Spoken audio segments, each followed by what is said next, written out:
Hi friends, welcome to 5 Minutes Tech YouTube channel. In this video, you are going to see the unboxing of C-Type 2 3.5mm audio port cable. See, let's unbox.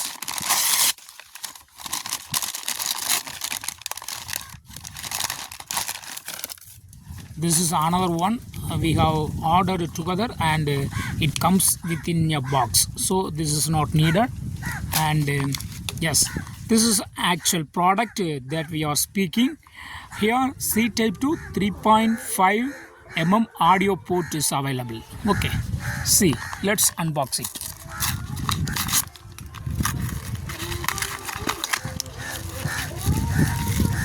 Wow, it's very nice.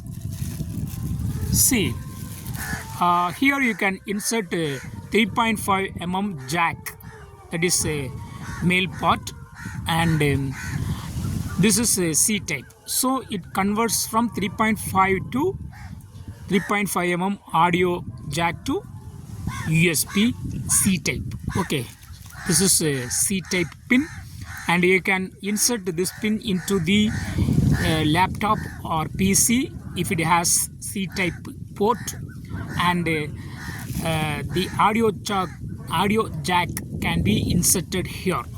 Okay, so it is very useful when your audio jack is out of service, or if you don't have any audio jack in your device, that is in smartphone. If you don't have any audio jack, that is 3.5mm audio jack, you can just use this converter so that you can connect 3.5mm jack headphone headset here, and yes, you can use audio. Okay, it is very useful connector for converting 3.5mm to C-type. Okay, that's all friends. Thanks for watching. Bye.